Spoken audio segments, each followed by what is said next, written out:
Dimas memutuskan datang. Bukan untuk mengganggu, tapi untuk melihat apakah Laras bahagia dan memberi kotak kecil yang telah ia simpan bertahun-tahun. Namaku Dimas Pratama, bukan nama yang asing bagi beberapa orang.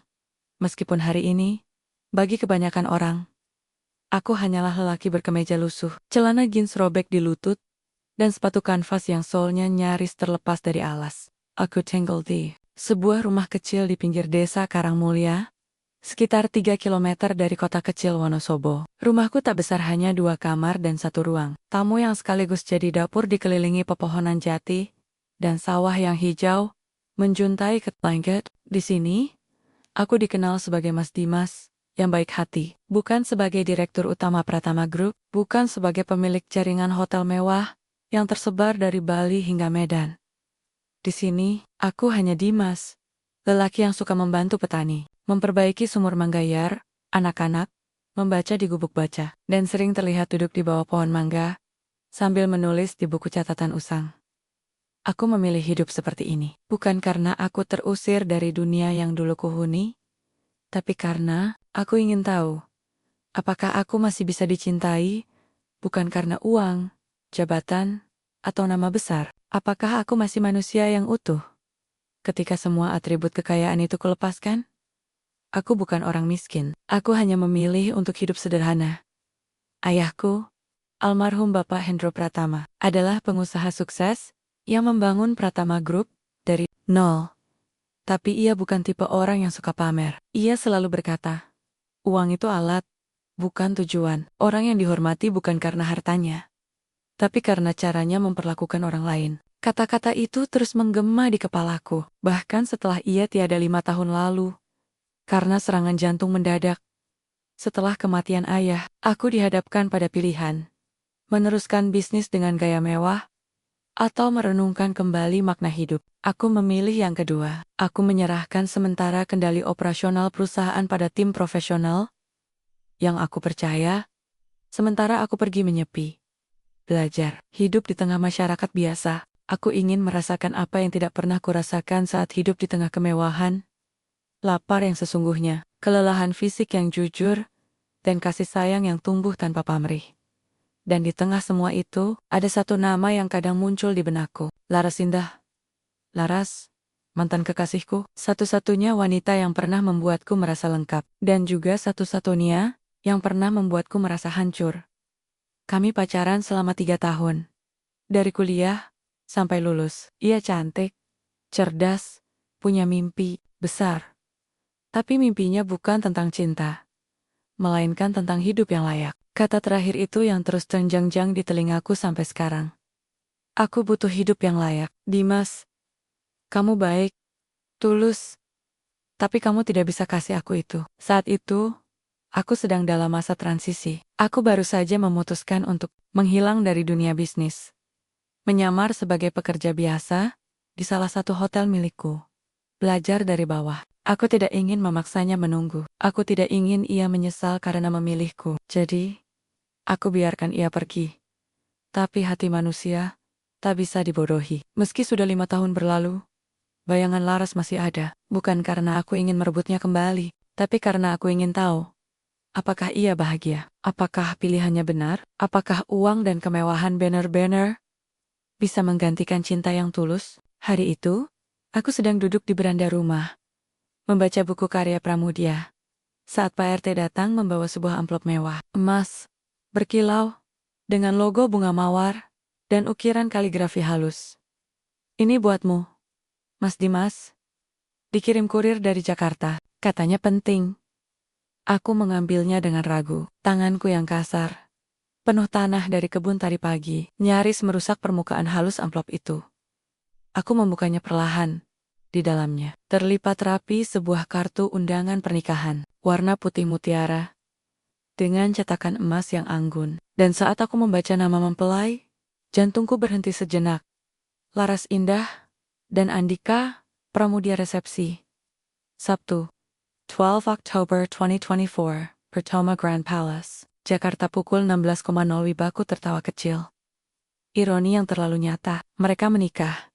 Di hotel milikku, di gedung yang bahkan aku desain sendiri, aku bisa bayangkan bagaimana megahnya dekorasi, bagaimana para tamu kaya raya datang dengan mobil mewah, bagaimana Ibu Laras, Bu Sari, pasti bangga menunjukkan putrinya yang menikah dengan putra pengusaha properti terkemuka. Aku menatap kartu itu lama, tidak ada rasa dendam.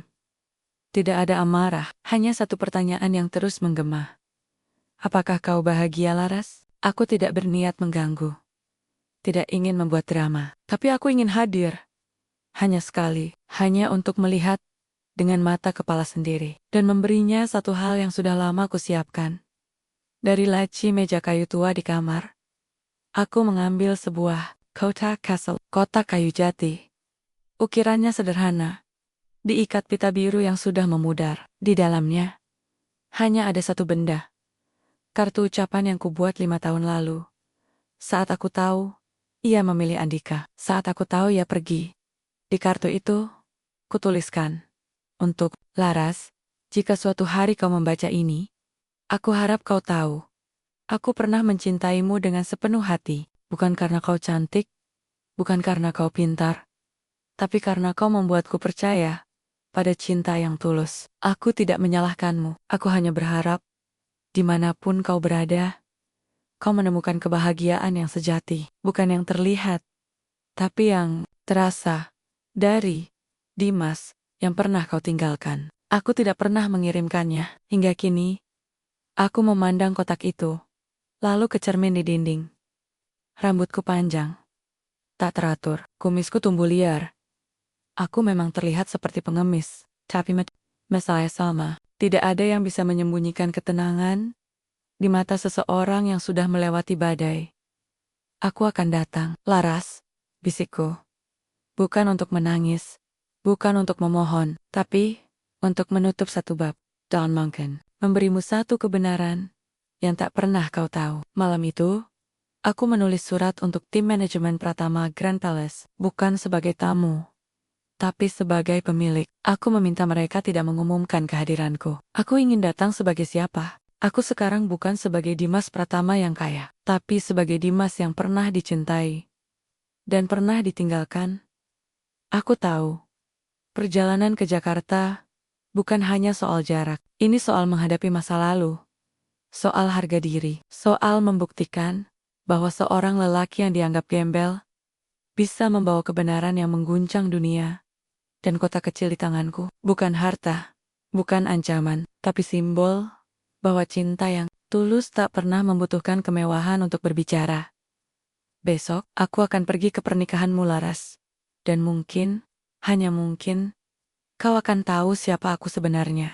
Pagi itu, kabut tebal masih menyelimuti desa Karangmulya, seperti selimut katun yang lembut. Aku bangun lebih awal dari biasanya. Tidak ada gugup, tidak ada cemas, hanya ada satu perasaan yang mengalir pelan di dada. Ketenangan, seperti saat seorang nelayan memandang laut sebelum berlayar. Ia tahu ombak bisa ganas, tapi ia percaya pada perahunya. Aku berdoa di beranda rumah, seperti biasa, lalu mandi dengan air sumur yang dingin, menusuk kulit. Setelah itu, aku mengenakan pakaian yang sengaja kusiapkan sejak semalam. Kemeja lengan panjang berwarna abu-abu yang sudah pudar. Celana jeans robek di lutut bukan karena modis, tapi karena memang sudah lama kupakai, dan sepatu kanvas tua yang solnya mulai terlepas. Aku tidak membawa tas, hanya kotak kecil itu yang kuselipkan di saku dada, terlindung dari hujan dan debu. Anak-anak di desa sudah berkumpul di depan rumahku. Seperti biasa, mereka tahu aku akan pergi ke kota hari ini. Mas Dimas, bawa oleh-oleh ya, teriak Dodi, bocah 9 tahun yang selalu ceria. Aku tersenyum. Kalau aku pulang dengan senyum, itu oleh-oleh terbaik buat kalian. Mereka tertawa. Tidak mengerti, tapi mereka tahu.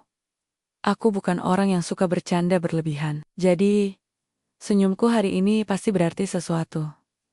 Aku menaiki sepeda motor tua kesayanganku, Vespa 1978, yang sudah kuperbaiki sendiri. Mesinnya masih kuat. Meski suaranya berisik seperti ayam berkokok, aku melaju pelan keluar desa. Menyusuri jalan berbatu, melewati sawah yang baru ditanami, dan pasar pagi yang ramai oleh suara tawar-menawar. Perjalanan dari Wonosobo ke Jakarta memakan waktu lebih dari 8 jam. Aku berhenti 2 kali. Sekali untuk makan nasi bungkus di warung pinggir jalan. Sekali untuk menepi saat hujan deras mengguyur. Di perjalanan, pikiranku melayang. Aku membayangkan wajah Laras. Apakah ia masih memakai IN keting mutiara yang pernah kubere? Apakah ia masih suka minum teh manis hangat sebelum tidur? Apakah ia pernah menyesal? Tapi yang lebih kubayangkan adalah reaksinya jika melihatku sekarang. Aku tahu persis bagaimana orang akan memandangku. Seperti pengemis yang mencoba menyusup ke acara orang kaya. Aku tahu bagaimana satpam akan bersikap. Kasar, waspada, penuh prasangka. Aku tahu bagaimana Ibu Laras akan bereaksi. Dengan jijik, seperti melihat sampah yang masuk ke rumahnya. Tapi aku datang bukan untuk dicintai lagi. Aku datang untuk menyelesaikan sesuatu yang belum selesai. Akhirnya, sekitar pukul 3 sore, aku tiba di Jakarta, kota yang dulu menjadi rumahku. Tempat aku tumbuh, tempat aku belajar tentang uang, kekuasaan, dan ilusi kebahagiaan. Kota yang sama yang membuatku pergi. Pratama Grand Palace, menjulang di tengah kota, megah, berkilau. Seperti istana yang dibangun dari mimpi orang-orang yang ingin dilihat. Fasadnya dari kaca reflektif, kolam air mancur di depan, dan deretan mobil mewah yang berderet rapi. BMW, Mercedes, Porsche, bahkan Rolls-Royce hitam, yang pasti milik keluarga pengantin. Aku memarkir Vespaku jauh dari pintu utama.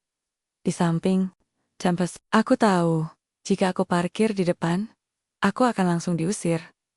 Aku berjalan pelan, menyusuri trotoar. Angin Jakarta membawa bau asap kendaraan, parfum mahal, dan rempah dari warung tenda di seberang jalan. Orang-orang yang lewat menatapku. Beberapa mengalihkan pandangan, beberapa tersenyum simpul, seolah berkata, "Lagi cari makanan sisa ya?" Aku tidak marah. Aku hanya merasa sedih. Sedih, karena dunia ini begitu cepat menilai seseorang dari penampilannya. Padahal, aku bisa saja seorang filsuf, seorang penyair, atau seperti sekarang pemilik gedung yang mereka pijak.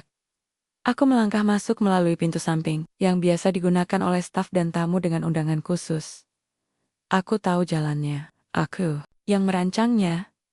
Di dalam, dunia berubah. Karpet merah tebal menyerap suara langkah. Lampu kristal menggantung dari langit-langit, setinggi 8 meter. Bunga segar mawar, anggrek, dan lili ditempatkan di setiap sudut. Musik klasik dimainkan oleh string quartet. Di lobi utama, semua orang berpakaian elegan. Pria dengan jas hitam, wanita dengan kebaya mewah, atau gaun panjang yang menjuntai ke lantai. Aku berdiri di ambang pintu, seperti alien yang salah masuk. Dimensi? Tidak butuh waktu lama. Seorang satpam muda, bertubuh kekar, langsung mendekat. Bajanya bertuliskan, "Rudy, keamanan lantai 1. Pak, ini acara tertutup. Undangan?" Tanyanya dengan suara keras, penuh kewibawaan. Aku tersenyum. Saya hanya ingin memberi hadiah untuk pengantin. Ia memandangku dari ujung rambut sampai ujung sepatu. Matanya menyipit. Hadiah? Bisa diserahkan ke panitia di luar. Ini khusus. Harus untuk dia langsung.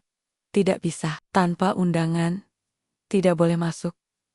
Ini perintah manajemen. Ia melangkah maju, mencoba menghalangi jalan. Aku tidak melawan. Aku hanya berdiri diam. Saya tahu aturannya, tapi saya juga tahu. Kadang aturan bisa dilanggar untuk hal yang benar. "Pak, jangan buat saya repot," katanya, mulai kesal. Di saat itu, seorang satpam lain mendekat. Lebih tua, lebih tenang, bajannya.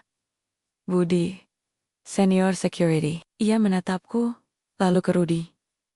"Ada masalah, Pak? Ini orang mau masuk, tapi nggak punya undangan. Ngaku mau kasih hadiah ke pengantin." Budi menatapku lebih lama. Matanya tidak penuh curiga, tapi waspada.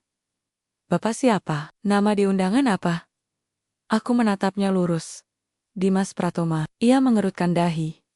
Nama itu familiar. "Mungkin karena saya pernah kerja di sini," kataku pelan. "Dulu." Sebagai staf cleaning service, Budi terdiam. Ia melihat ke Rudy. Tunggu di sini. Saya cek dulu. Aku mengangguk. Tidak marah. Tidak takut. Aku tahu.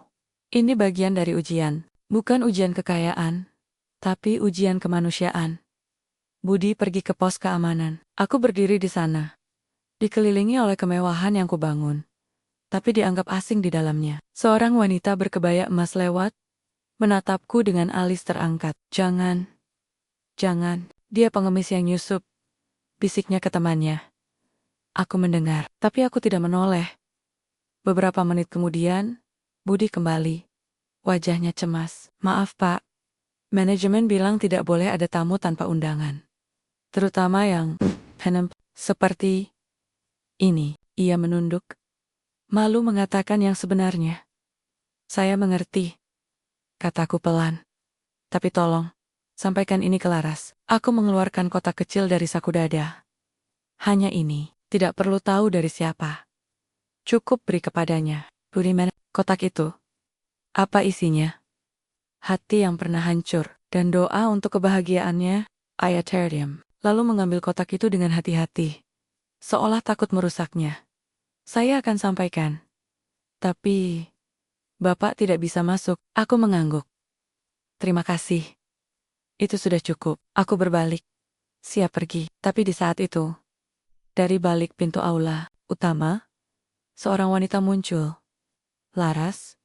Ia memakai kebaya pengantin putih emas. Rambutnya dijepit bunga melati. Wajahnya sempurna seperti patung. Ia sedang tertawa dengan seorang tamu. Tapi matanya tiba-tiba menangkap sosokku. Ia membeku. Matanya melebar. Bibirnya terbuka. Sedikit, tapi hanya sekejap. Lalu, ia menunduk. Berpaling. Berjalan kembali ke dalam. Seolah tidak melihat apa-apa. Aku tidak kecewa. Aku hanya mengerti. Ia tidak ingin mengenaliku, karena mengenaliku berarti mengakui masa lalunya. Mengakui bahwa ia pernah memilih uang daripada cinta. Dan di hari pernikahannya, di depan semua orang yang mengaguminya, ia tidak bisa menanggung malu itu. Aku menarik napas dalam. Lalu, aku pergi. Tapi di balik dinding hotel itu, kotak kecil itu sedang dibuka. Dan dunia akan segera tahu siapa aku sebenarnya. Aku berjalan perlahan menyusuri trotoar di samping Pratama Grand Palace. Meninggalkan kemewahan yang kubangun dengan tangan sendiri. Vespaku masih terparkir di balik tumpukan sampah plastik. Seperti metafora hidup yang tak bisa dilihat oleh mata awam.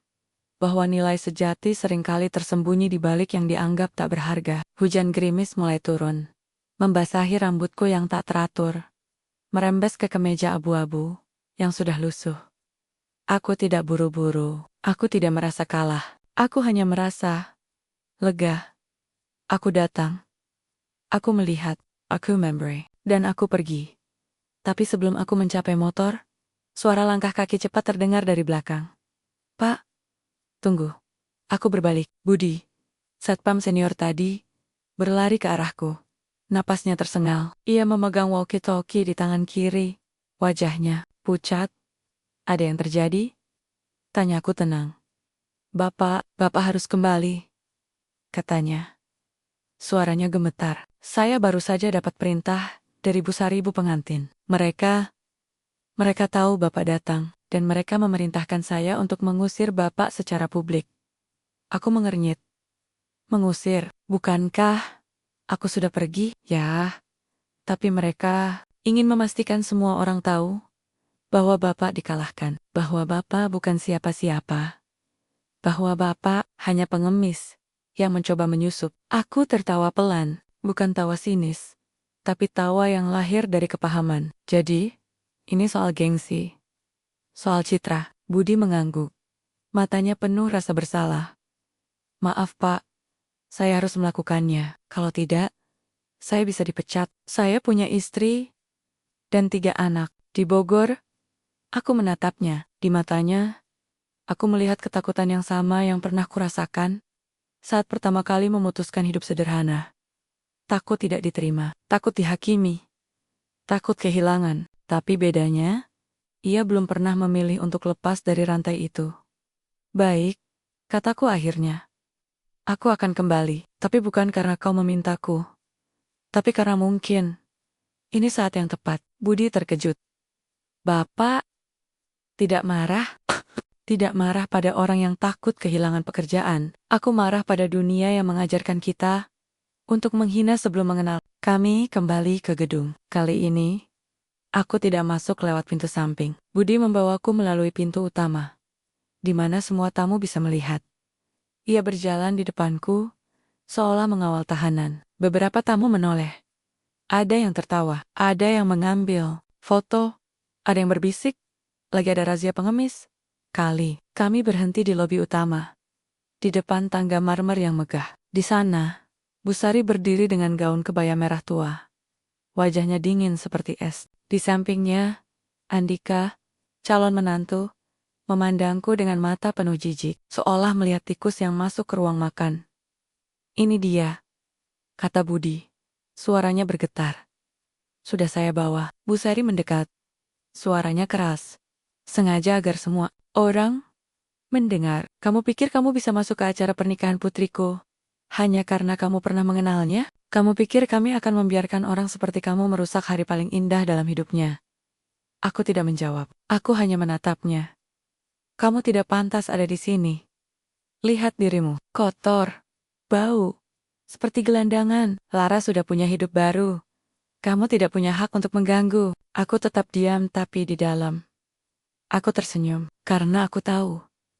Ia tidak tahu siapa aku. Ia tidak tahu bahwa gedung ini setiap marmor, setiap lampu, setiap karpet adalah milikku. Bahwa hotel ini adalah hasil dari mimpi ayahku, yang dulu ia anggap gagal karena tidak mau ikut dunia bisnis. Budi, teriak Busari. Usir dia, sekarang, dan pastikan dia tidak pernah kembali. Budi menatapku. Matanya memohon maaf. Ia meraih lenganku, pelan, tapi tegas. Aku membiarkan diriku dibawa pergi. Tapi sebelum keluar, aku berhenti. Aku menoleh ke arah aula utama, ke arah pintu tempat pengantin berdiri. Dan aku melihatnya. Laras, ia berdiri di ambang pintu. Wajahnya pucat, tangannya gemetar. Ia menatapku, bukan dengan jijik, tapi dengan rasa bersalah yang dalam.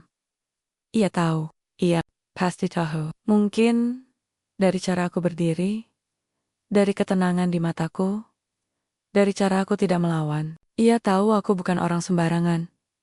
Tapi ia tetap diam. Ia tidak membela. Ia tidak berkata apa-apa. Aku mengangguk pelan padanya. Bukan sebagai ancaman, tapi sebagai pengakuan. Aku tahu kau melihatku. Dan aku tahu, kau tahu. Lalu, aku pergi. Di luar, hujan semakin deras. Budi membantuku naik ke Vespa lalu berbisik. Maaf pak, saya tidak punya pilihan.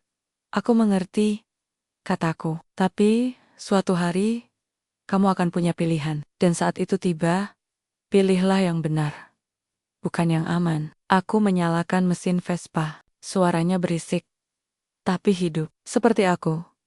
Aku melaju perlahan, meninggalkan Pratama Grand Palace yang bercahaya di tengah hujan Jakarta. Di balikku, pesta masih berlangsung. Musik mengalun, tawa terdengar. Dunia terus berputar seolah tidak terjadi apa-apa. Tapi sesuatu telah terjadi. Kota kecil itu telah sampai ke tangan Laras. Dan meskipun aku tidak tahu isinya akan dibuka kapan, aku tahu satu hal. Kebenaran tidak bisa dikubur. Ia hanya butuh waktu. Untuk muncul, aku berhenti di pinggir jalan. Di bawah pohon beringin tua yang rindang, aku mengeluarkan ponsel sederhana dari saku. Ada satu pesan dari asisten pribadiku, Raka, yang sudah kutugaskan mengawasi dari jauh. Pak Dimas, kotak itu sudah dibuka. Ibu Sari marah besar. Mereka tidak percaya, tapi manajer hotel, dia mulai curiga. Kita harus siap. Aku tersenyum. Aku sudah siap sejak 5 tahun lalu. Gumamku. Aku menatap langit yang kelam. Hujan mulai reda. Seberkas cahaya kecil muncul. Di balik awan besok, dunia akan tahu siapa aku. Dan semua orang yang hari ini menghinaku akan belajar arti dari harga diri. Hujan sudah berhenti. tapi udara masih lembab, menggantung di kulit, seperti kenangan yang tak bisa dilepaskan. Aku berhenti di sebuah warung kopi sederhana di pinggir jalan. Tempat biasanya sopir taksi dan tukang ojek nongkrong, sambil minum kopi hitam yang pahit. Aku memesan teh tawar hangat bukan karena haus, tapi karena butuh sesuatu yang menenangkan. Di sini, aku bukan siapa-siapa, hanya seorang lelaki basah dengan pakaian lusuh, yang duduk di bangku kayu retak, memandang jalan yang ramai oleh kendaraan, yang pulang setelah seharian bekerja. Tapi di dalam hati, aku tahu, malam ini belum berakhir.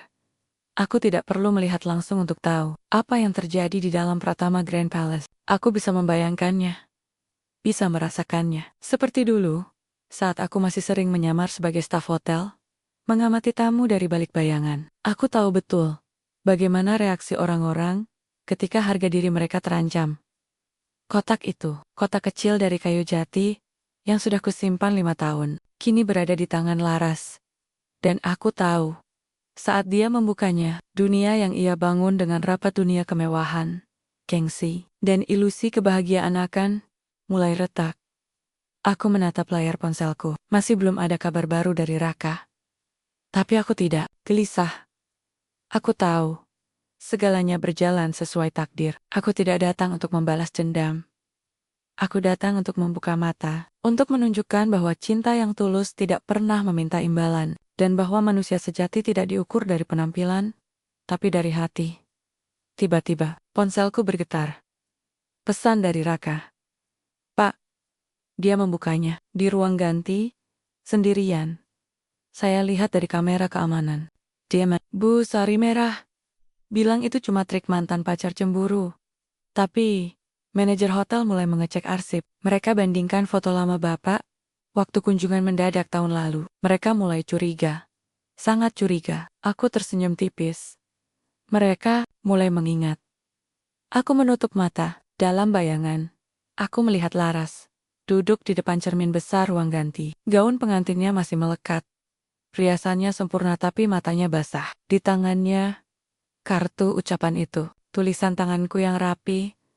Kalimat yang kususun dengan hati. Selamat menempuh hidup baru, Laras. Aku datang bukan untuk mengganggu, tapi untuk memastikan kau bahagia. Jika kau membaca ini, aku harap kau tahu. Cinta sejati bukan tentang kemewahan, tapi tentang siapa yang tetap setia saat dunia berubah. Dimas Pratama, dan di bawahnya, foto lama, kami, di tepi pantai Parangtritis. Aku memakai kaos oblong. Ia memakai topi jerami, tertawa, bahagia, tanpa kemewahan, tanpa hanya kami berdua, dan cinta yang belum pernah kurasakan sebelum atau sesudahnya. Aku yakin, saat itu, Laras merasakan sesuatu yang asing. Penyesalan. Bukan karena ia menikah, tapi karena ia mungkin menyadari terlambat bahwa kebahagiaan yang ia kejar selama ini adalah bayangan, bahwa Andika tidak pernah memandangnya seperti aku memandangnya, bahwa ibunya tidak mencintainya, tapi mencintai status yang ia bawa. Aku membayangkan saat Bu Sari masuk ke ruang ganti, melihat anaknya menangis, lalu merampas kartu itu. Ini siapa? Dimas Pratama. Itu nama mantan pacarmu yang miskin kan? Jangan, ini cuma cara dia cari perhatian. Dia mau merusak pernikahanmu. Dan Laras, aku yakin, ia tidak membantah. Ia hanya menatap ibunya, lalu berkata pelan, Ibu, aku tahu wajahnya. Tapi, aku tidak tahu dia yang datang tadi. Aku pura-pura tidak mengenalinya. Dan di detik itu, Bu Sari akan marah, bukan karena Dimas datang, tapi karena anaknya mengenalnya. Karena itu berarti masa lalu yang ingin dikubur masa ketika Laras hampir menikah dengan pria biasa masih hidup. Aku membuka mata di kejauhan. Lampu kota berkelap-kelip. Jakarta tidak pernah tidur, seperti pikiranku malam ini. Tapi aku tidak ingin membayangkan lebih jauh. Aku tidak ingin membayangkan Andika yang sombong tertawa, menyebutku pengemis gila. Aku tidak ingin membayangkan Budi yang dihukum karena tidak tegas mengusirku. Aku tidak ingin membayangkan para tamu yang akan menjadikan kejadian ini sebagai bahan gosip di Instagram esok hari. Aku hanya ingin tahu satu hal. Apakah Laras merasa damai? Karena bagiku, kebenaran bukan tentang mempermalukan, tapi tentang membebaskan. Dan kota kecil itu bukan sekadar hadiah. Itu adalah kunci. Kunci untuk membuka pintu yang selama ini dikunci rapat oleh rasa malu, gengsi, dan ketakutan. Aku meneguk teh tawarku. Pahit, tapi jujur, seperti hidup. Ponselku bergetar lagi. Raka, Pak, manajer hotel baru saja menelepon kantor pusat. Mereka minta konfirmasi. Apakah Dimas Pratama benar-benar pemilik Pratama Group? Dan apakah beliau baru saja hadir di hotel hari ini? Mereka lihat rekaman CCTV. Ada kecocokan wajah. Aku tersenyum. Ya, gumamku. Waktunya hampir tiba. Aku membalas pesan Raka. Konfirmasi saja, tapi jangan katakan, aku akan kembali. Biarkan mereka menunggu. Biarkan rasa penasaran tumbuh. Karena kebenaran yang datang perlahan, lebih mengguncang daripada yang datang dengan teriakan. Aku menatap langit malam. Bintang-bintang mulai muncul di balik sisa awan. Aku tidak perlu kemewahan untuk merasa besar. Aku tidak perlu gelar untuk merasa utuh. Cukup aku tahu siapa aku. Cukup aku tahu bahwa aku datang bukan untuk menghancurkan, tapi untuk mengingatkan bahwa di dunia yang sibuk menilai dari penampilan, masih ada manusia yang percaya pada hal-hal yang tak terlihat. Ketulusan, kesetiaan, dan cinta yang tidak pernah meminta imbalan. Aku bangkit dari bangku, membayar teh tawar itu dengan uang koin yang kusimpan di saku. Warung itu sepi. Hanya aku dan penjual yang menguap lelah. Pak mau pulang? Tanya si penjual. Aku belum pulang, kataku. Aku baru akan kembali. Ia mengganggak. Tidak mengerti. Tapi, aku tahu maksudku. Aku bukan pulang ke desa.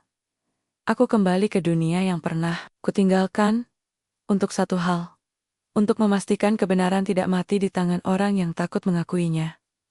Aku menyalakan Vespaku. Mesinnya berisik, tapi kuat.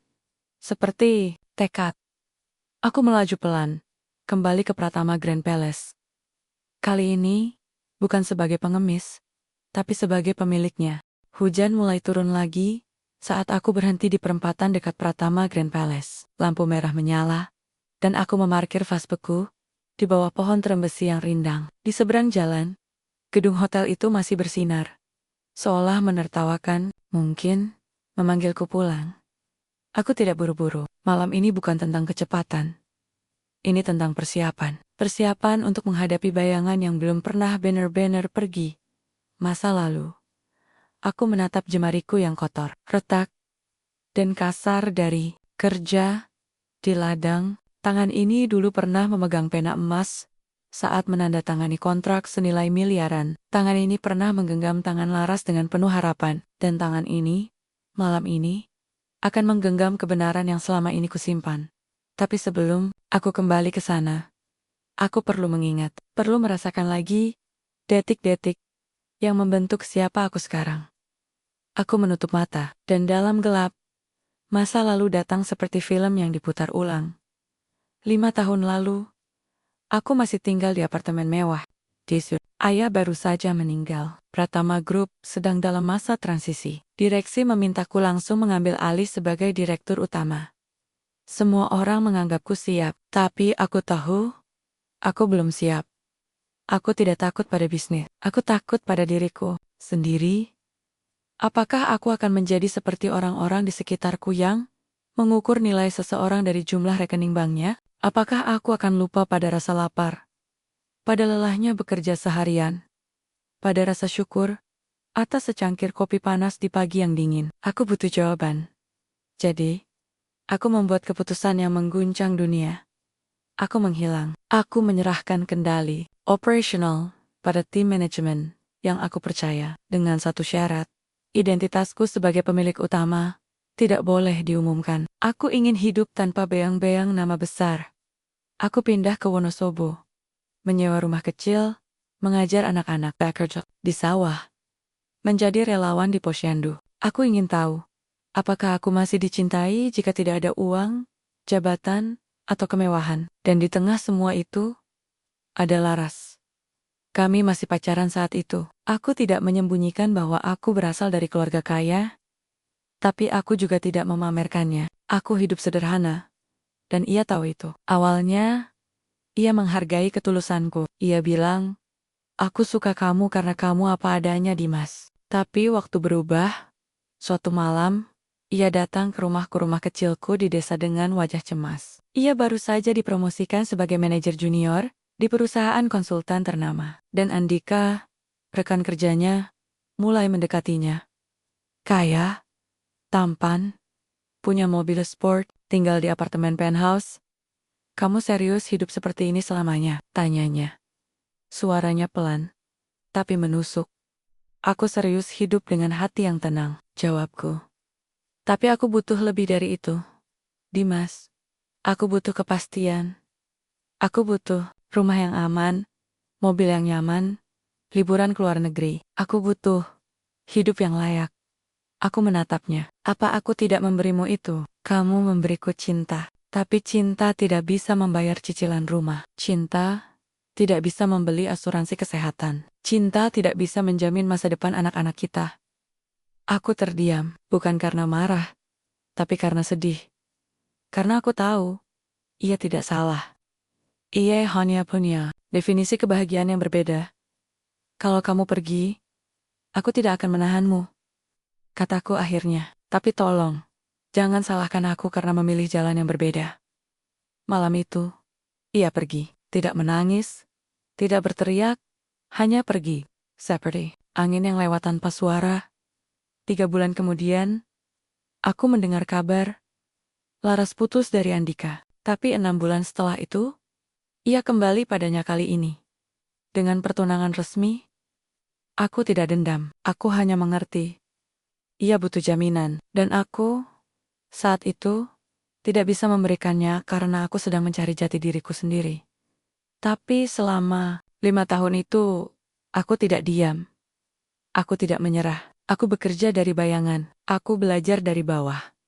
Menjadi staf kebersihan, resepsionis, bahkan tukang kebun di salah satu hotel milikku. Aku memperhatikan bagaimana karyawan diperlakukan, bagaimana tamu yang miskin diabaikan, bagaimana uang mengubah cara orang memandang manusia lain. Aku mencatat semuanya. Dan ketika aku merasa cukup, ketika aku tahu siapa aku, apa yang ku percaya, dan nilai apa yang tidak akan pernah kugadaikan, aku kembali ke kantor pusat. Tim manajemen terkejut, beberapa menangis, beberapa tidak percaya, tapi aku tidak marah, aku hanya berkata, mulai hari ini, Pratama Group bukan hanya bisnis. Ini adalah janji. Janji untuk memperlakukan setiap manusia dengan martabat. Tidak peduli siapa mereka, dari mana mereka, atau seperti apa penampilan mereka. Aku mereformasi sistem, memberi bonus bagi karyawan yang menolong tamu tanpa pamrih. Membuka program beasiswa, menjadikan hotel kami ramah bagi penyandang disabilitas dan keluarga kurang mampu. Aku bahkan membuat kebijakan. Tidak ada satpam yang boleh mengusir tamu hanya karena penampilannya. Jika ada yang mencurigakan, bawa ke manajer. Jika hanya butuh tempat berteduh, beri air dan makanan. Aku ingin dunia tahu, uang bukan ukuran kemanusiaan. Dan malam ini, malam pernikahan Laras, adalah ujian terakhir. Apakah dunia yang ia pilih, dunia yang menghina orang berpenampilan sederhana, masih bisa menerima kebenaran? Ketika kebenaran itu datang dari mulut seorang gembel, aku membuka mata. Lampu hijau sudah menyala. Aku melanjutkan perjalanan, tapi kali ini bukan hanya tubuhku yang kembali ke Pratama Grand Palace. Kenangan, luka, cinta, dan tekadku ikut serta. Aku bukan datang untuk menghancurkan pernikahan Laras. Aku datang untuk mengingatkan dunia bahwa harga diri tidak dijual, tidak diwariskan, tapi diperjuangkan. Dan malam ini, aku akan membuktikannya. Bukan dengan kemewahan, bukan dengan kekuasaan, tapi dengan satu kalimat yang akan mengguncang hati semua orang yang pernah meremehkanku. Saya Dimas Pratama, pemilik tempat ini. Dan saya datang bukan untuk balas dendam, tapi untuk mengajarkan rasa hormat. Aku menatap gedung megah itu dari kejauhan. Lampu-lampunya berkilauan. Musik masih mengalun, tawa masih terdengar. Tapi di balik semua kemewahan itu, ada satu kebenaran yang belum terungkap. Dan aku adalah pembawanya. Aku tiba di depan Pratama Grand Palace untuk yang ketiga kalinya malam ini. Kali ini, hujan sudah benar-benar reda, udara lembab, tapi segar. Langit mulai membiru di balik gudang-gedang tinggi Jakarta. Aku memarkir Vaspiko di tempat yang sama di samping tempat sampah, tapi kali ini, aku tidak berniat pergi. Kali ini, aku datang untuk tinggal, untuk mengambil kembali tempatku, bukan sebagai raja, tapi sebagai manusia yang akhirnya siap diakui. Aku tidak masuk lewat pintu utama. Aku menyusuri jalan kecil di samping gedung, menuju pintu belakang pintu, yang biasa digunakan oleh koki, petugas kebersihan, dan supir pengantaran. Pintu yang tidak pernah dilihat oleh tamu mewah. Pintu yang bagi banyak orang adalah simbol kelas bawah. Tapi bagi aku, ini adalah pintu kebenaran. Di depan pintu logam itu, dua penjaga keamanan berdiri. Mereka tidak mengenakan seragam lengkap, seperti satpam di lobi, tapi rompi hitam dengan logo hotel. Salah satunya sedang merokok. Mereka tidak melihatku saat pertama kali mendekat. Aku berdiri di depan mereka, diam, basah, lusuh, seperti hantu yang kembali. Salah satu penjaga menoleh, matanya melebar. "Kamu lagi?" bentaknya. "Sudah dibilang, tidak boleh masuk. Tadi sudah diusir." Aku tidak menjawab langsung. Aku hanya menatapnya, lalu menatap rekan satpam di sebelahnya, Budi. Ia berdiri di ujung lorong.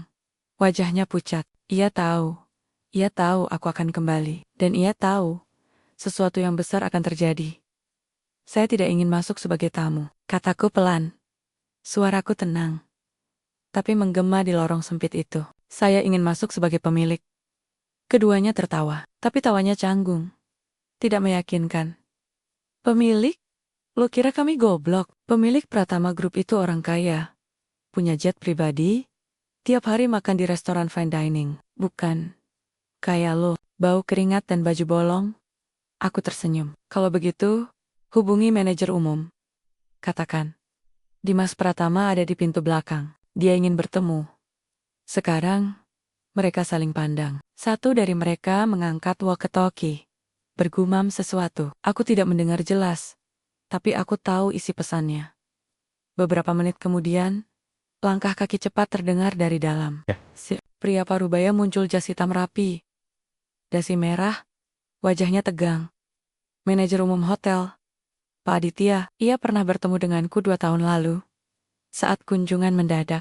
Saat itu aku menyamar sebagai inspektur dari pusat. Ia tidak tahu siapa aku, tapi ia ingat wajahku. Dan sekarang, ia melihatku lagi, dalam kondisi yang tak terbayangkan.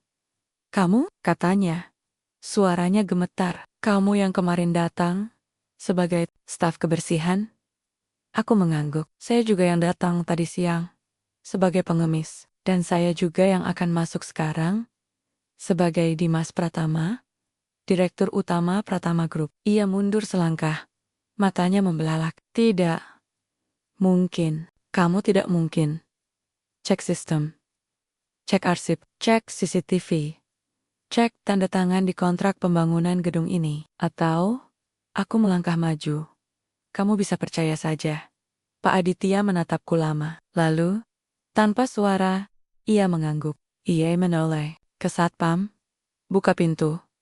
Segera, salah satu penjaga membuka pintu logam dengan tangan gemetar. Di dalam, suasana dapur hotel sedang panas, baik secara harfiah maupun kiasan. Ratusan hidangan sedang disiapkan untuk resepsi. Asap kompor, suara wajan, teriakan koki. Tapi saat aku masuk, seolah waktu berhenti. Seorang koki tua berhenti mengaduk sup. Seorang pelayan menjatuhkan nampan. Semua mata tertuju padaku, lelaki lusuh yang tidak seharusnya ada di dapur hotel mewah. Pak Aditya berjalan di sampingku. Suaranya rendah. "Apa yang Bapak butuhkan?" "Harusnya saya yang datang ke kantor pusat. Ini sangat tidak biasa. Saya butuh 3 hal," kataku. Pertama, pakaian bersih. Kedua, akses ke ruang konferensi utama. Ketiga, mikrofon. Ia menelan ludah. "Mikrofon? Untuk berbicara dengan tamu, termasuk pengantin." Wajahnya memucat. "Tapi, acara masih berlangsung. Ini bisa menimbulkan kehebohan." Aku tahu. kataku tenang. Dan memang seharusnya aku dibawa ke ruang ganti karyawan. Di sana, aku mengganti pakaian lusuhku dengan setelan jas hitam yang sudah disiapkan, jas yang sama yang kusimpan di loker khusus. Karena aku sering datang mendadak, kemeja putih, dasi hitam, jam tangan sederhana bukan emas, tapi bermakna. Aku tidak merapikan rambut terlalu rapi. Aku biarkan tetap apa adanya, karena aku tidak ingin terlihat seperti tokoh penting yang datang untuk memamerkan kekuasaan. Aku ingin terlihat seperti manusia yang akhirnya mengungkapkan kebenaran. Saat aku keluar dari ruang ganti, semua staf yang melihatku langsung membungkuk. Beberapa berbisik, beberapa menangis. Dia benar-benar Dimas Pratama. Dia yang datang tahun lalu, yang marah karena satpam usir nenek-nenek yang cari makanan sisa. Dia yang naik Vespa, bukan mobil mewah. Aku tidak berhenti. Aku berjalan lurus menuju lobi utama. Pak Aditya berjalan di sampingku, seperti pengawal yang tiba-tiba menyadari siapa yang sedang ia dampingi. Di luar aula resepsi, suasana masih riuh. Musik mengalun, tawa tamu terdengar. Laras dan Andika sedang berfoto dengan keluarga. Bu Sari sedang bercerita pada tamu tentang putrinya yang akhirnya menemukan pria yang pantas. Aku berdiri di balik pintu kaca. Pak Aditya menyerahkan mikrofon kepadaku. Tangannya gemetar. Bapak yakin mau melakukannya sekarang? Aku menatap ke dalam, melihat mata Laras. Masih indah, masih penuh rasa bersalah. Sudah waktunya, kataku. Bukan untuk mempermalukan, tapi untuk memperbaiki. Aku membuka pintu. Dunia di dalam aula berubah. Musik berhenti. Tawa menghilang. Semua mata menatapku. Dan dalam detik itu, aku bukan lagi gembel yang diusir. Aku adalah Dimas Pratama, pemilik tempat ini, dan malam ini, aku akan bicara. Aku melangkah masuk ke aula resepsi, dengan langkah yang tenang, tapi setiap detik, terasa seperti kilometer. Lantai marmer mengkilap memantulkan cahaya lampu kristal, dan di sekelilingku, ratusan pasang mata menatapku, campuran keheranan, curiga, dan ketakutan. Beberapa tamu mengira aku keamanan yang membawa kabar darurat. Beberapa mengira ini bagian dari hiburan malam. Tapi yang paling bisa kurasakan adalah tatapan Budi, satpam yang tadi mengusirku, yang kini berdiri di sudut, wajahnya pucat, tangan gemetar memegang walkie-talkie. Di tengah aula, Laras berdiri bersama Andika, masih dalam balutan gaun pengantin putih emas yang berkilau. Dan saat matanya bertemu denganku dengan versi diriku yang rapi, tenang, dan penuh wibawa, ia membeku. Bibirnya terbuka. Tangannya melepaskan genggaman Andika. Andika menatapku. Lalu ke ibunya, Bu Sari, yang duduk di kursi kehormatan. Ini, kenapa dia pakai jas? Apa dia panitia? Bu Sari bangkit, matanya menyipit. Tidak mungkin. Dia tidak mungkin. Aku tidak langsung bicara. Aku berjalan pelan menuju panggung kecil di ujung aula. Tempat pengantin tadi menyapa tamu. Di sana, mikrofon berdiri, terhubung ke sound system yang mengalun lembut. Aku mengambil mikrofon. Suaranya berderak kecil seperti guntur yang mengawali badai. Semua orang diam. Aku menarik napas, lalu berkata, pelan, tapi cukup keras agar semua orang mendengar. Saya Dimas Pratama. Nama itu jatuh seperti batu ke dalam kolam sunyi. Beberapa tamu saling berbisik. Beberapa menoleh ke arah manajer hotel, mencari konfirmasi. Tapi Pak Aditya hanya menunduk, mengangguk pelan. Aku melanjutkan. Saya bukan tamu. Saya juga bukan pengemis yang menyusup. Saya adalah pemilik Pratama Group. Pemilik hotel ini, tempat di mana kalian semua duduk, minum sampahnya, Don Marioken. Pernikahan Laras Indah dan Andika Pramudia dibangun atas nama saya. Gelombang kejut melanda aula. Seorang tamu menjatuhkan gelasnya. Seorang ibu memeluk anaknya. Beberapa pria bangkit dari kursi. Tidak percaya. Laras mundur selangkah. Wajahnya memucat. Ia menatapku. Bukan dengan kemarahan, tapi dengan rasa ngeri, seperti seseorang yang baru menyadari bahwa ia telah menginjak ranjau yang sudah lama terkubur. Andika tertawa keras. Ini lelucon kan? Siapa kamu sebenarnya? Satpam yang gila kekuasaan? Karyawan yang frustasi. Aku tidak menatapnya. Aku menatap Bu Sari. Ibu Sari, tadi siang Anda memerintahkan Satpam untuk mengusir saya. Anda bilang saya merusak citra pernikahan putri Anda. Anda bilang saya tidak pantas ada di sini karena penampilan saya. Tapi hari ini saya berdiri di panggung ini bukan untuk balas dendam. Saya berdiri di sini untuk mengingatkan Anda dan semua orang di ruangan ini bahwa harga diri seorang manusia tidak ditentukan oleh pakaian, sepatu, atau dompetnya, tapi oleh hatinya. Suara gemuruh mulai terdengar. Ada yang setuju, ada yang marah, tapi tidak ada yang berani bicara. Aku melanjutkan. Saya datang ke sini bukan sebagai musuh. Saya datang sebagai seseorang yang pernah mencintai Laras dengan tulus. Seseorang yang dulu dianggap gagal karena memilih hidup sederhana. Seseorang yang diusir dari tempat yang ia bangun sendiri karena terlihat miskin. Aku mengeluarkan sesuatu dari saku jas. Bukan dokumen, bukan kontrak, tapi kotak kecil dari kayu jati kotak yang tadi kuberikan pada Budi. Kotak ini berisi kartu ucapan. Hanya satu kalimat, tapi di dalamnya ada kebenaran yang lebih besar dari semua kemewahan di ruangan ini. Saya memberikannya bukan untuk membuat Laras menyesal, tapi agar ia tahu cinta yang tulus tidak pernah meminta imbalan. Dan saya harap suatu hari ia menemukan kebahagiaan yang sejati, bukan yang terlihat, tapi yang terasa. Aku menatap Laras. Laras, selamat menempuh hidup baru. Saya datang bukan untuk menghancurkan pernikahanmu, tapi untuk memastikan bahwa dunia tidak lupa, bahwa manusia tidak boleh dihakimi sebelum dikenal, bahwa seorang lelaki yang dianggap gembel bisa jadi lebih kaya dalam hati daripada semua orang yang duduk di kursi emas ini. Aula benar-benar hening. Lalu, Bu Sari berdiri. Wajahnya memerah. Ini tidak mungkin. Kamu tidak mungkin Dimas Pratama. Dia orang kaya. Dia punya jet. Dia tidak mungkin datang naik Vespa dan pakai baju kumal. Aku tersenyum tipis. Bu Sari, Anda benar. Saya punya jet, saya punya banyak properti. Tapi saya memilih hidup sederhana. Bukan karena saya tidak mampu, tapi karena saya ingin tahu apakah saya masih dicintai sebagai manusia, bukan sebagai rekening bank. Dan Anda mengajarkan saya jawabannya hari ini. Ayaterium. Mulutnya terbuka, tapi tidak keluar suara. Aku menoleh ke Pak Aditya. Tolong tampilkan rekaman CCTV dari pintu masuk tadi siang. Jam ke-15,3, ada seorang lelaki berkemeja abu-abu. Diusir oleh Satpam.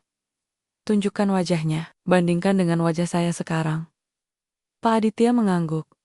Ia memberi isyarat ke teknisi. Layar besar di samping panggung menyala. Gambar muncul.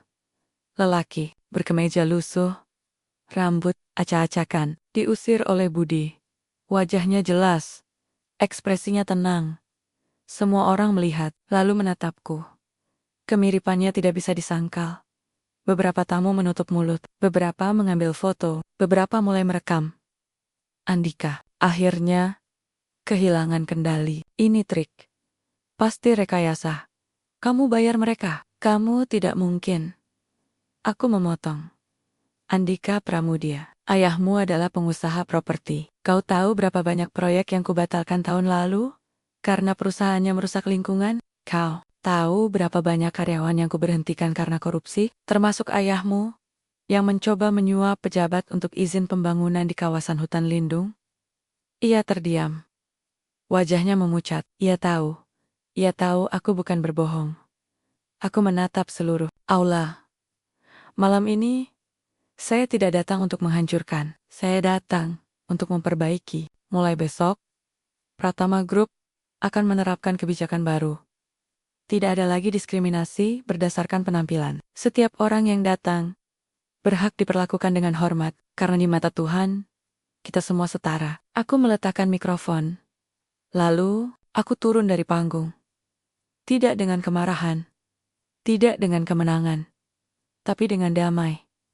Di tengah keheningan, satu suara terdengar. Budi, Satpam yang mengusirku, berjalan maju. Ia membungkuk. Maafkan saya, Pak Dimas. Saya tidak tahu. Aku mengangguk. Kamu tidak perlu minta maaf, kamu hanya menjalankan perintah. Tapi mulai sekarang, kamu punya pilihan, dan aku harap kamu memilih yang benar. Aku berjalan menuju pintu, tapi sebelum keluar, aku menoleh sekali lagi. Laras berdiri di tengah aula, tangannya memeluk dadanya. Air mata mengalir deras. Dan untuk pertama kalinya malam ini, aku merasa lega. Bukan karena aku membuktikan siapa aku, tapi karena kebenaran. Akhirnya, menang. Aku tidak langsung pergi. Setelah keluar dari aula, aku tidak kembali ke Vespa. Aku berjalan menuju ruang konferensi utama ruangan, yang biasa digunakan untuk rapat direksi, yang terletak di lantai 2, jauh dari hiruk pikuk resepsi. Di sana, Pak Aditya sudah menunggu. Wajahnya masih pucat. Tangan gemetar memegang secangkir kopi yang belum disentuh. Bapak, semua orang di luar. Mereka tidak bisa berkata-kata. Katanya pelan, beberapa tamu sudah pergi. Yang lain, masih berdiskusi. Ibu Sari pingsan. Dibawa ke ruang medis. Andika, Mara Basser, bilang ini aib keluarga. Aku mengangguk. Aku tidak datang untuk membuat aib, tapi terkadang, kebenaran terasa seperti aib bagi mereka yang selama ini hidup dalam kebohongan. Aku duduk di ujung meja panjang. Dari kayu jati template bayusannya, para eksekutif berdebat soal angka dan profit. Tapi malam ini, ruangan ini terasa seperti pengadilan moral. Di luar, hujan mulai turun lagi, membasahi jendela-jendela besar yang memandang ke arah kota. Ponselku bergetar. Pesan dari Raka. Pak, media sosial sudah ramai. Video dari tamu tersebar. Gembel pemilik hotel jadi tren. Banyak yang dukung Bapak. Tapi juga ada yang bilang ini settingan. Aku tersenyum tipis. Biarkan saja, kebenaran tidak butuh viral. Ia hanya butuh waktu. Aku menatap Pak Aditya. Besok pagi, kumpulkan semua manajer dan staf senior. Aku ingin mengadakan rapat darurat. Bukan soal bisnis, tapi soal nilai. Nilai, Pak? Ya, nilai. Karena selama ini, kita mungkin hebat dalam melayani tamu kaya, tapi gagal dalam memperlakukan manusia dengan martabat. Malam ini, aku diusir dari tempat yang kubangun. Bukan karena aku berbahaya, tapi karena aku terlihat miskin. Itu bukan kegagalan satpam. Itu kegagalan sistem, dan sistem itu dimulai dari atas. Pak Aditya menunduk. Maafkan kami, Pak.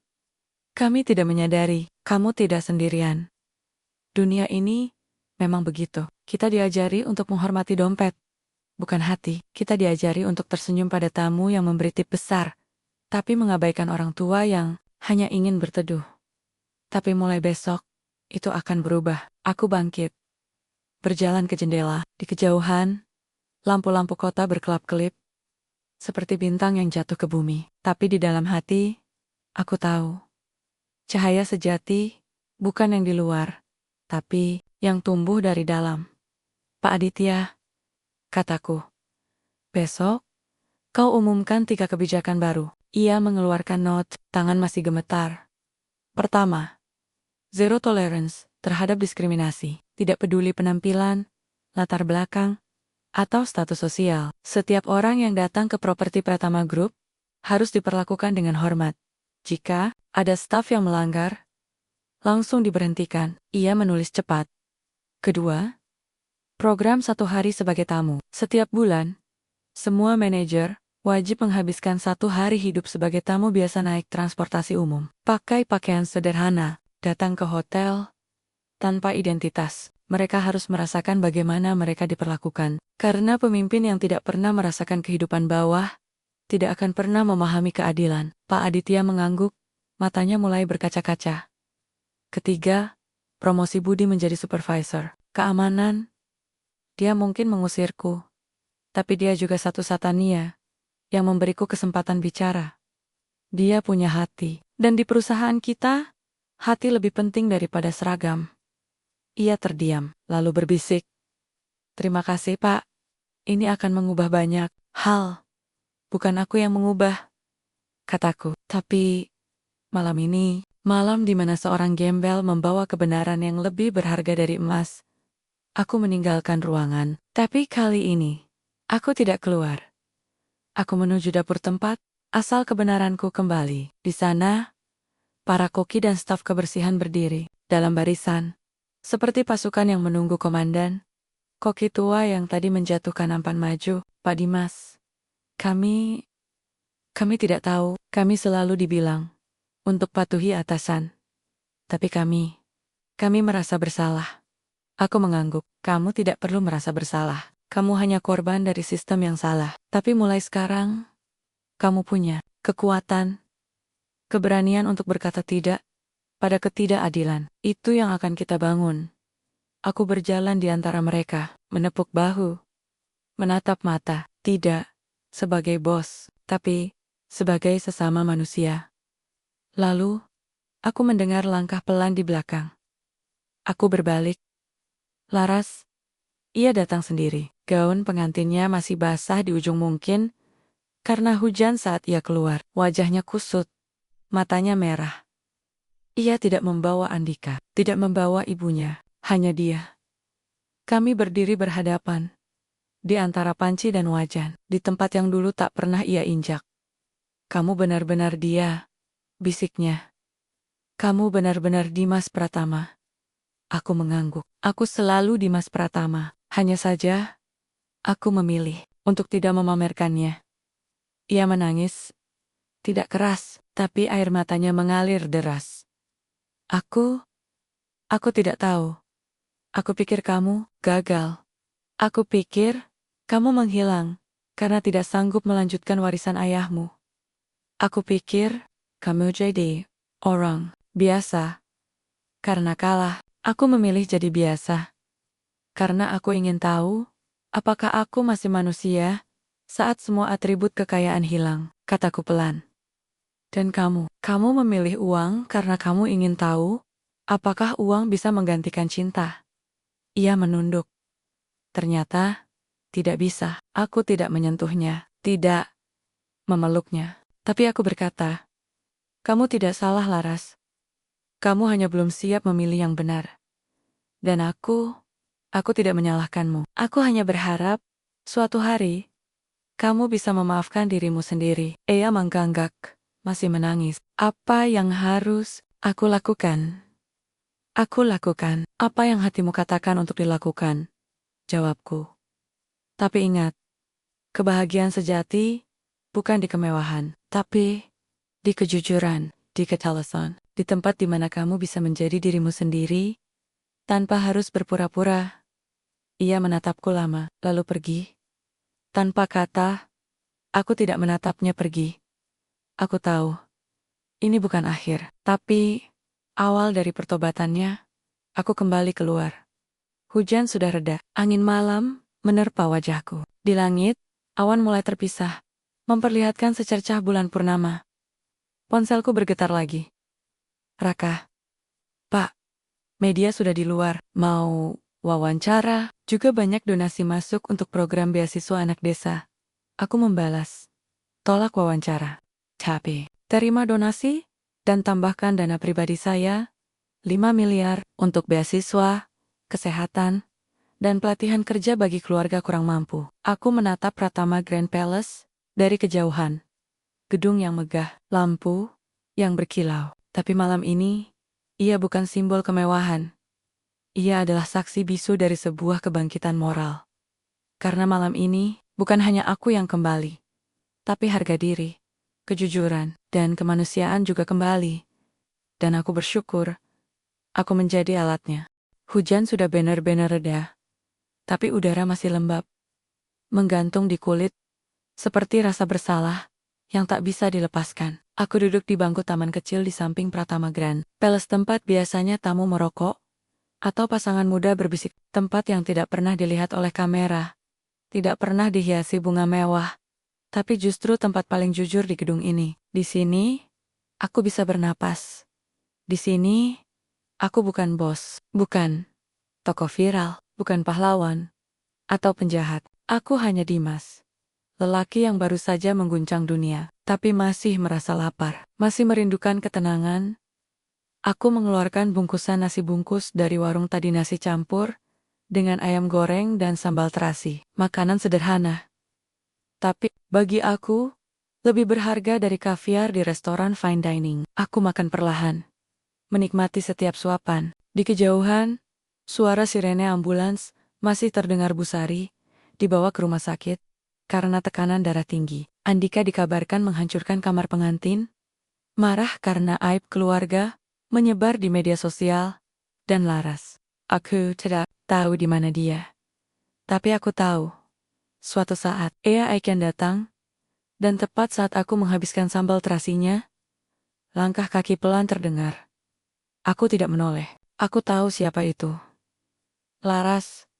Ia datang sendiri. Gaun pengantinnya sudah dilepas, diganti dengan blus putih polos, dan celana panjang hitam. Rambutnya acak-acakan, riasannya luntur oleh air mata. Ia tidak membawa tas, tidak membawa ponsel, hanya dia, dan beban yang jelas terlihat di matanya. Ia duduk di bangku sebelahku, jaraknya cukup dekat. Tapi terasa seperti jurang komediam lama. Angin malam berhembus lembut, membawa bau tanah basah, dan sisa parfum dari dalam gedung. Akhirnya, ia berbicara. Suaranya serak, pelan, seperti bisikan dari masa lalu. Aku tidak tahu. Aku menatapnya. Apa yang tidak kamu tahu? Kamu masih mencintaiku. Bahwa kamu datang, bukan untuk mempermalukanku. Pak Wakama adalah orang yang sama yang dulu rela berjalan kaki 2 jam, hanya untuk memberiku obat saat aku demam. Aku tersenyum tipis. Aku masih orang itu. Hanya saja, dunia tidak melihatnya, karena aku tidak memakai jas dan dasi. Ia menangis. Cerak, dramatis. Tapi air matanya mengalir deras, seperti bendungan yang akhirnya jebol. Aku pikir, aku sudah bahagia, dengan rumah mewah, dengan mobil baru. Tapi malam ini, saat kamu berdiri di panggung, aku merasa kosong, seperti aku telah kehilangan sesuatu yang paling berharga. Aku tidak menyentuhnya, tapi aku berkata, kamu tidak kehilangan. Kamu hanya baru menyadari. Kenapa kamu tidak membenciku? Tanyanya. Suaranya pecah. Kenapa kamu tidak marah? Kenapa kamu tidak menghancurkan pernikahanku? Aku pantas mendapatkannya. Aku tidak datang untuk menghukum. Kataku pelan. Aku datang untuk membuka mata, termasuk matamu. Dan aku tahu, hukuman terberat bukan dari aku, tapi dari hatimu sendiri. Karena kamu tahu, kamu memilih uang daripada cinta. Dan sekarang, kamu tahu rasanya kehilangan sesuatu yang tidak bisa dibeli. Ia menunduk. Aku menyesal, Dimas. Aku benar-benar menyesal. Aku pikir, aku mencintai Andika, tapi malam ini, aku tahu, aku hanya mencintai hidup yang dia tawarkan, bukan dia. Dan aku merusak segalanya. Aku merusak kamu, aku merusak diriku. Aku menarik napas. Lama, dalam. Penyesalan itu sakit. Tapi itu juga tanda bahwa hatimu masih hidup. Kamu tidak salah karena memilih jalan yang salah. Kamu salah jika menolak melihat kebenaran. Setelah mengetahuinya, ia mengangkat wajahnya. Matanya basah. Apa yang harus aku lakukan sekarang? Apa yang hatimu katakan untuk dilakukan? Jawabku. Tapi, jangan lakukan demi aku. Lakukan demi dirimu. Karena jika kamu kembali ke aku hanya karena merasa bersalah, itu bukan cinta. Itu penyesalan yang disamarkan. Ia terdiam, lalu berkata, aku tidak ingin kembali ke Andika. Aku tidak bisa hidup dalam dunia yang sama. Seperti ibuku dunia, yang menghakimi orang dari penampilannya. Kalau begitu, mulai dari dirimu, kataku. Ubah cara kamu melihat orang, mulai dari hal kecil. Bicara pada tukang parkir, ucapkan terima kasih pada petugas kebersihan. Hidup sederhana, meski kamu kaya, karena kekayaan sejati, bukan di rekening tapi di hati yang tulus. Ia mengangguk. Aku ingin memulai dari nol, seperti yang kamu lakukan. Aku tersenyum, tapi jangan lakukan seperti aku. Lakukan seperti kamu, karena kamu bukan aku. Dan aku sudah menutup bab itu. Ia menatapku. Matanya penuh harap. Apa? Apa masih ada tempat untukku? Aku menatapnya lurus. Aku mencintaimu, Laras. Aku mungkin akan selalu mencintai kenangan kita. Tapi cinta itu bukan alasan untuk kembali. Aku sudah move on, bukan karena aku membencimu, tapi karena aku memaafkan. Dan maaf itu membuatku bebas. Air matanya mengalir lagi, tapi kali ini tidak ada kemarahan, hanya penyesalan yang dalam. Lalu, apa yang tersisa untukku? Masa depan, kataku. Kamu masih muda, masih punya waktu. Kamu bisa memulai hidup yang jujur, bisa membantu orang, bisa menjadi suara bagi yang tidak terdengar, bisa menjadi contoh bahwa orang bisa berubah. Ia mengangguk pelan. Aku ingin itu. Aku ingin menjadi seperti kamu. Aku bukan contoh sempurna, kataku. Aku hanya manusia yang belajar dari kesalahan. Dan kamu bisa lebih baik dari aku, karena kamu tahu rasa sesal. Dan rasa sesal yang tulus bisa menjadi awal dari kebaikan. Kami kembali diam, tapi kali ini tidak canggung. Ada damai, ada penerimaan. Lalu, ia berdiri. Terima kasih Dimas, bisiknya. Untuk hadiahnya, untuk kebenarannya, untuk tidak membenciku. Aku mengangguk. Semoga kamu menemukan kebahagiaan yang sejati, bukan yang terlihat, tapi yang terasa. Ia pergi, perlahan, tidak menoleh. Tapi aku tahu, kali ini, ia tidak kabur dari masa lalu. Ia berjalan menuju masa depan. Aku menatap langit, bulan purnama kini bersinar terang, memancarkan cahaya lembut ke bumi. Aku mengeluarkan kotak kecil dari saku. Masih kosong, tapi tidak lama lagi, ponselku bergetar. Raka, Pak, media sudah pergi, tapi ada satu tamu yang ingin bertemu. Budi, dia bawa sesuatu? Aku tersenyum. Suruh dia ke sini. Beberapa menit kemudian, Budi muncul, wajahnya tegang, tapi matanya bersinar. Ia membawa map coklat. Pak Dimas, saya tidak tahu harus bicara apa, tapi saya ingin memberi ini. Aku membuka map itu. Di dalamnya, dokumen resmi. Lamaran pengunduran diri Andika dari posisi direktur di perusahaan ayahnya. Di bawahnya, surat permohonan maaf dari Bu Sari ditulis oleh perawat, karena ia belum bisa bicara setelah serangan panik. Dan di bawah semuanya, foto lama, aku dan Laras di Parangtritis. Tapi kali ini, ada coretan tinta biru di pojok. Maafkan, kami. Aku menatap Budi. Kamu tidak harus memberi ini. Saya harus, Pak. Karena saya ingin belajar dari Bapak. Bahwa kebenaran itu berat. Tapi perlu. Aku menepuk bahunya. Kamu sudah memilih yang benar malam ini. Dan itu lebih berharga dari jabatan apapun. Ia tersenyum. Terima kasih, Pak. Saya bangga mengenal Bapak. Aku menatap kotak kecil di tangan. Malam ini, kotak itu tidak lagi membawa penyesalan. Ia membawa harapan. Dan besok, kotak itu akan kuberikan kepada anak yatim di desa sebagai simbol bahwa cinta, kejujuran, dan harga diri tidak mengenal kasta. 6 bulan telah berlalu sejak malam pernikahan Laras. Musim hujan datang dan pergi. Daun-daun di pohon mangga depan rumahku di Karangmulya berganti warna. Dari hijau tua menjadi kekuningan, lalu rontok, dan kini mulai tumbuh lagi. Hidup terus, berputar. Seperti roda, seperti hati yang belajar. Aku kembali ke desa. Bukan karena aku kabur, tapi karena disinilah aku menemukan kedamaian. Disinilah aku bisa mendengar suara hati, tanpa gangguan gemerisik uang, atau bisikan penghormatan palsu. Di sini, aku bukan Dimas Pratama, CO Jutawan. Aku hanya Mas Dimas yang membantu Ibu Surti memperbaiki atap bocor, yang mengajar anak-anak membaca di gubuk baca, yang duduk di bawah pohon sambil minum teh jahe bersama kakek-kakek yang bercerita tentang masa lalu. Tapi dunia tidak melupakanku. Setelah malam itu, namaku menjadi simbol, bukan kekayaan, tapi keberanian untuk menjadi diri sendiri. Gembel pemilik hotel viral, selama berminggu-minggu, media menulis tentangku sebagai miliarder yang memilih hidup sederhana. Beberapa menyebutku santo, beberapa menyebutku gila. Tapi yang paling penting, banyak orang mulai bertanya pada diri sendiri. Apakah aku menghakimi orang dari penampilannya? Pratama Group berubah, seperti yang kuinginkan. Program beasiswa yang kumulai dari kota kecil itu kini menjangkau ribuan anak dari keluarga kurang mampu. Kami bangun pusat pelatihan kerja di 5 kota. Kami ubah kebijakan hotel. Tidak ada lagi pengusiran, hanya karena tanam. Bahkan, ada satu kisah yang membuatku tersenyum, seorang nenek tua yang datang ke Pratama Grand Palace hanya untuk berteduh dari hujan. Malah diberi kamar gratis dan makan malam oleh staf.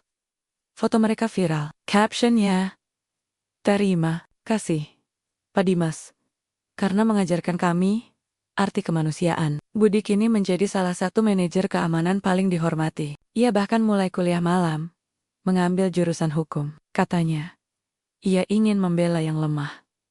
Dan Laras, aku mendengar kabarnya dari Raka. Ia menceraikan Andika. Tidak dengan drama, tidak dengan pengadilan panjang, hanya satu surat. "Aku tidak bisa mencintaimu. Aku tidak bisa hidup dalam dunia yang kau bangun. Maaf." Ia tidak kembali ke dunia kaya. Ia pergi ke pedalaman mengajar di sekolah dasar terpencil di Papua. Mengenakan baju sederhana, tinggal di rumah kayu kecil. Ia tidak pernah menghubungiku, tapi suatu hari, Raka menyerahkan surat kepadaku. Tanpa pengirim, hanya nama di pojok. Laras. Di dalamnya, hanya satu kalimat.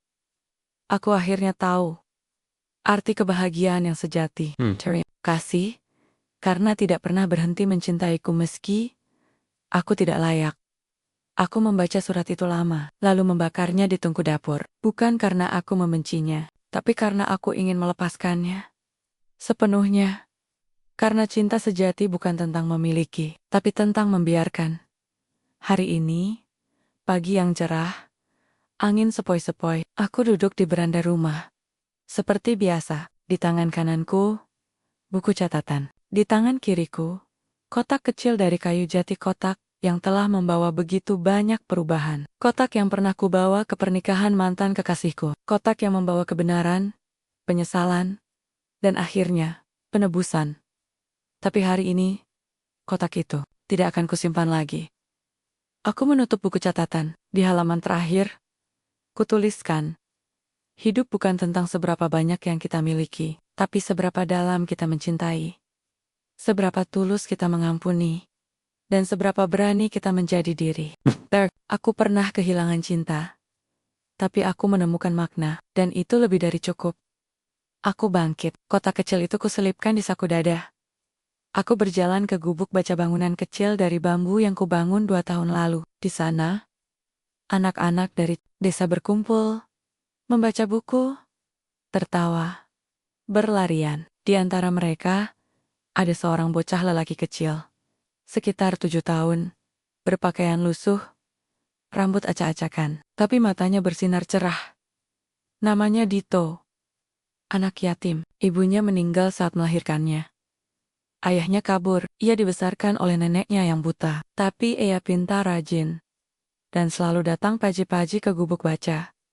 "Mas Dimas," serunya saat melihatku. "Hari ini ada kisah baru?" Aku tersenyum. "Ada, tapi bukan dari buku. Dari hidup." Ia duduk di depanku. Mata lebar, anak-anak lain ikut mendekat. Dulu, ada seorang lelaki, mulaiku, yang datang ke pernikahan mantan kekasihnya. Ia berpakaian lusuh, dianggap pengemis, diusir, dipermalukan. Tapi di sakunya, ia membawa kotak kecil. Dan di dalam kotak itu, ada kebenaran yang mengubah segalanya.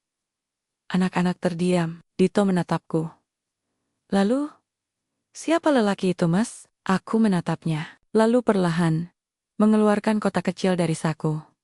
"Lelaki itu adalah aku." Mereka membelalak. Beberapa tertawa, tidak percaya, tapi Dito hanya menatap kotak itu, seperti melihat harta karun.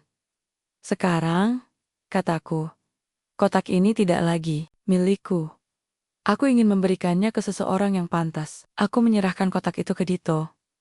Ia terdiam, tangannya gemetar saat menerimanya.